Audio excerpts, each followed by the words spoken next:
কারণ পড়তে পড়তে যদি আপনি মাঝপথে থেমে যান, তাহলে নিয়ম হচ্ছে যে একটা বা দুইটা শব্দ পেছন থেকে আবার ধরে আসে পড়া।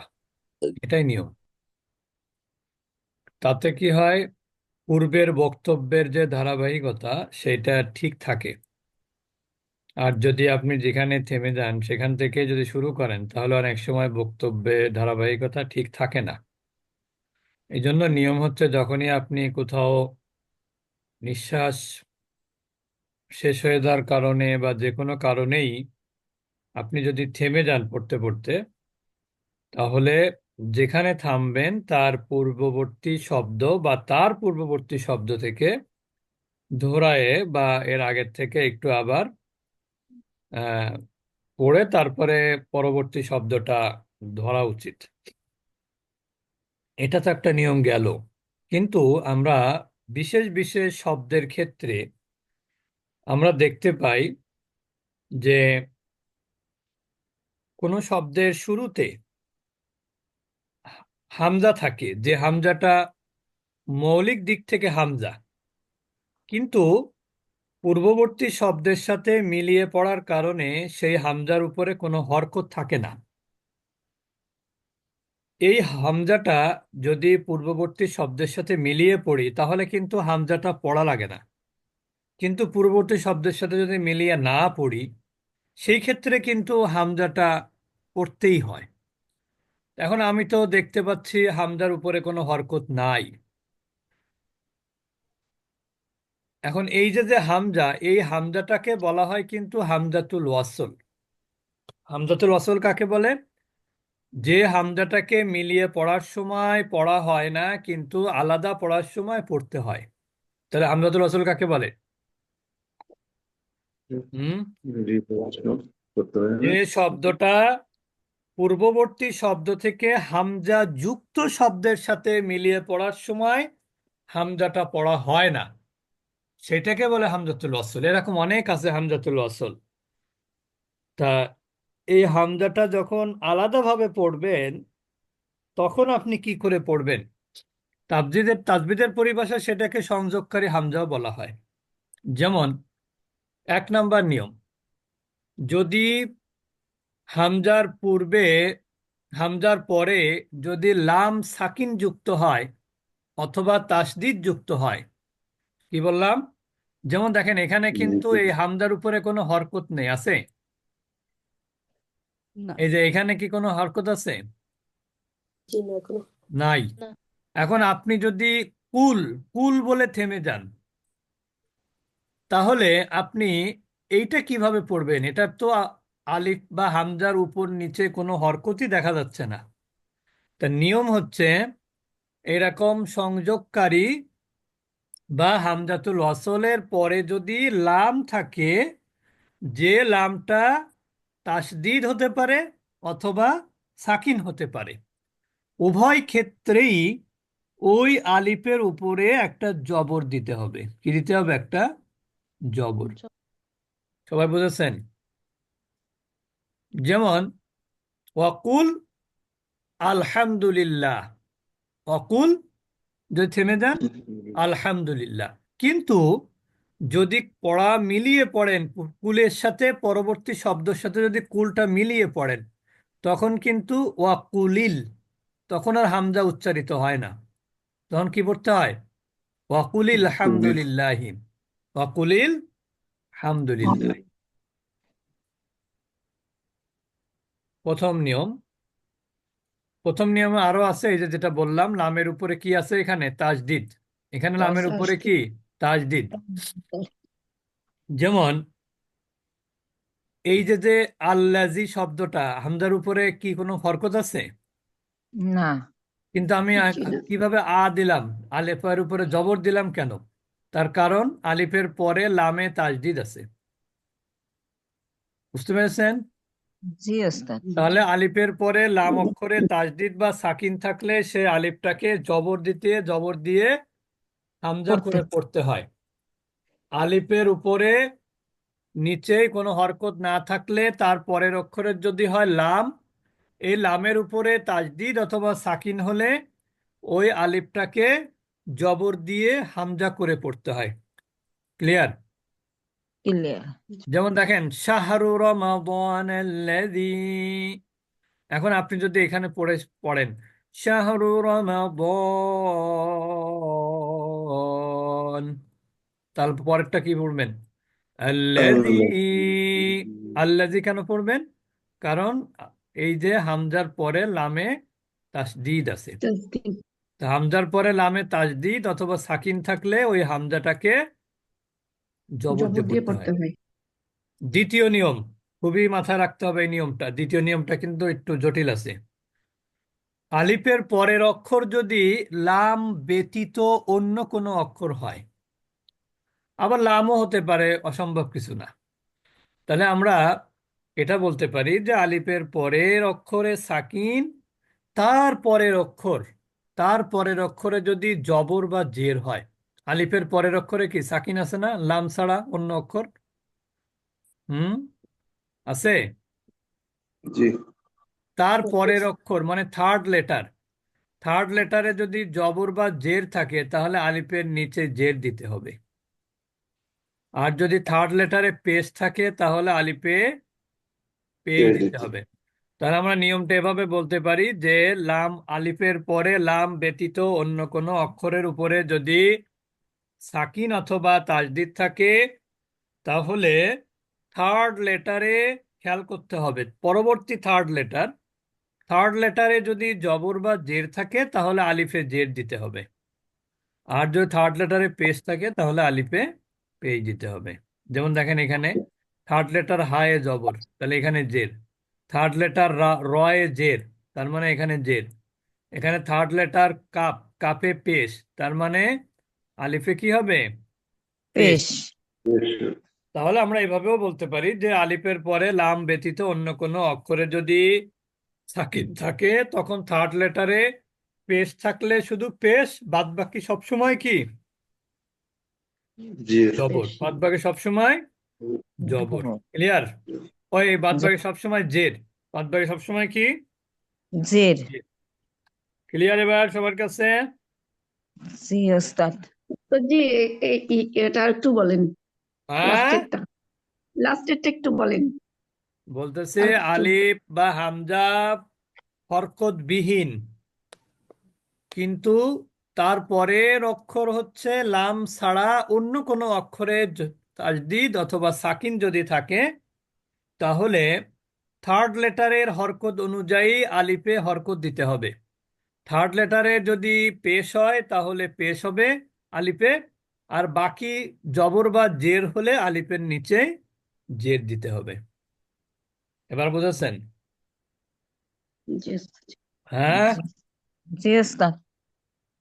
যেমন দেখেন কলা যাহাব, এখন আপনি যদি এখানে কলা বলে থেমে যান তাহলে কি পড়তে হবে? ইজহাব। কারণ কি? থার্ড লেটারে জবর আছে হায়ের উপরে। ফাকুল না দরিব, এখন আপনি যদি এখানে এইভাবে পড়েন ফাকুল না, তারপরে এই খালি আলিফে জের দিতে হবে ফাকুল না ইদরিব। আর এখানে কি আছে আন, আপনি এখানে কি পড়বেন থেমে গেলে? উস্কুর। কারণ কি? থার্ড লেটার কাপে পেশ আছে। এবার আমরা পড়ব থামার চিহ্ন। এটা আমার জানতে চাই আমি সবসময়ের জন্য, কিন্তু থামার চিহ্ন হচ্ছে দুইটা জায়গাতে নিয়ম খুবই কড়া। একটা হচ্ছে আপনার ওই গাড়ি চালাতে চালাতে রাস্তার মাঝখানে, ওটা কি ট্রাফিক সিগন্যাল, একটা হচ্ছে ট্রাফিক সিগন্যাল। ট্রাফিক সিগন্যাল হলে কি করতে হয়? থেমে যেতে হয়। আর একটা হচ্ছে সরকারি বড় কর্মকর্তাদের সদর দপ্তর। যেমন আপনি যদি বনানী কাকলি দিয়ে উত্তরায় যান তাহলে নৌবাহিনীর সদর দপ্তরের সামনে কিন্তু গাড়ি থামিয়ে যাত্রী নামানো যাবে না। যদি যা নামান তাহলে কি হবে? জরিমানা দিতে হবে। আবার কাকলির মোড়ে যদি পুলিশ সিগন্যাল দেয় তাহলে আপনাকে দাঁড়াতেই হবে। যদি না দাঁড়ান তাহলে কি হবে? জরিমানা দিতে হবে। তা এই দুইটা জায়গাতে সাবধান। প্রথম জায়গা হচ্ছে মিম। আয়াতের মাঝখানে যদি মিম থাকে তাহলে এটা হচ্ছে কাকলির মোড়। এটা কি? কাকলির কাকলি মোড়, অথবা গুলশান 1-2, অথবা 10 নম্বরের মোড় মিরপুর। এখানে সবসময় কি থাকে? সিগন্যাল থাকে। এই সিগন্যাল দেখলেই গাড়ি কি করতে হবে? থামতে থামাতে হবে। হবে। থামিয়ে দিতে হবে, নাইলে জরিমানা হবে। আরবিতে, কোরআনে এরকম দেখবেন আয়াতের মাঝখানে এরকম ছোট্ট মিম আছে। এই মিমের আগের শব্দে অবশ্যই থামতে হবে। এটাকে বলে ওয়াকফে লাজিম। লাজিম মানে হচ্ছে কি? বাধ্যতামূলক। লাজিম মানে বাধ্যতা বাধ্যতামূলক। আরেকটা জায়গাতে পড়া কন্টিনিউ করতেই হবে, সেখানে থামাই যাবে না। সেইটা হলো আয়াতের মাঝখানে যদি এরকম লাম আলিফ থাকে। যদি এখানে থেমে যান তাহলে তো জরিমানা গুনতে হবে। বুঝতে পেরেছেন? তাহলে একটা হচ্ছে মিম, সেখানে অবশ্যই থামতে হবে আয়াতের মাঝখানে মিম থাকলে। আর আয়াতের মাঝখানে যদি লাম আলিফ থাকে তাহলে এখানে কোনোভাবেই থামা যাবে না। থামাতে হবে। এই দুইটা মেনটেন করতেই হবে। বাকিগুলো আমরা এখন বলবো। এই দুটো বিষয়টা গুরুত্বপূর্ণ, এই জন্য একটু আগে আলাদা করে বললাম। সবাই বুঝেছেন তো এবার? জি ওস্তাদ। আচ্ছা। জ- নিয়ম হচ্ছে আয়াতের শেষে থেমে যাওয়া। আয়াতের শেষে থেমে যাওয়া কিন্তু সুন্নাহ। আয়াতের শেষে কোনটা? দেখবেন আয়াতের শেষে আয়াত নাম্বার লেখা থাকে এরকম সার্কেল করে। এখানে থেমে যাওয়া সুন্নাহ, কারণ আল্লাহ, সুন্নাহ কাকে বলে? আল্লাহ রসুলের অনুসরণ। আল্লাহ রসুল যেটা করেছেন সেটা করার নামই কি? সুন্নাহ। সুন্নাহ। 2 নাম্বার, সাক্তা। সাক্তা তো আপনারা জানেন, কিন্তু আরেকটু ক্লারিফাই করে দিই। সাক্তা হচ্ছে নিঃশ্বাস বন্ধ না করে 2 হারাকা পরিমাণ, অর্থাৎ 1 আলিফ মাদের পরিমাণ সময় স্টে করে এখানে থেমে তারপরে পরবর্তী শব্দ পড়া। এটাকে আমি উদাহরণ দেই হলো, আপনি যদি ট্রাফিক সিগন্যাল দেয় তাহলে কি আপনার গাড়ির স্টার্ট বন্ধ করেন নাকি গাড়ির মুভমেন্ট বন্ধ করেন? করে মুভমেন্ট বন্ধ করেন, কিন্তু গাড়ির স্টার্ট কিন্তু চালু থাকে। চালু থাকে। তা এইটা সাক্তার নিয়ম হচ্ছে তাই। অর্থাৎ আপনার পড়া বন্ধ থাকবে এখানে এসে, অকিল আমান, পড়া বন্ধ থাকবে, কিন্তু নিঃশ্বাস কি করা যাবে না? বন্ধ থাকবে না। নিঃশ্বাস বন্ধ থাকবে না, নিঃশ্বাস কন্টিনিউ করতে হবে। অকিল আমান রক, কত সময়? 2 হারাকা বা 1 আলিফ মাদের সমপরিমাণ। কারণ ট্রাফিকের সিগন্যাল যে দিয়েছে তার সাথে 2 মিনিট কথা তো বলবেন নাকি? নাকি সিগন্যাল দিল আপনি গাড়ি থামিয়ে দৌড় মারলেন আবার? পারবেন? না স্যার। পারবেন না। এই জন্য এখানে নিয়ম হচ্ছে ট্রাফিক সিগন্যাল পড়লে তার সাথে 2 মিনিট কথা বলে তারপরে আপনি কি করবেন? গাড়ি আবার সামনে মুভ করবেন। এটা তো সাক্তা। অর্থাৎ মান বলে 2 হারাকা বা 1 আলিফ মাদের সমপরিমাণ সময় এখানে অবস্থান করতে হবে, কিন্তু চুপচাপ থাকতে হবে। ঠিক আছে? এটা হলো সাক্তা। ওয়াকফা। উস্তাদ জি, আসসালামু আলাইকুম। সালাম। উস্তাদ জি, এটা কি মানে দম রেখে থামবো, দমটা হ্যাঁ হ্যাঁ, ছাড়বো না, দম তাই না? চালু রেখে, দম দম দম কন্টিনিউ করে। জি। এরপরে দেখেন ওয়াকফা, এরকম ওয়াকফা লেখা থাকবে এখানে। কোরআনে 2 জায়গা বা 3 জায়গাতে আছে।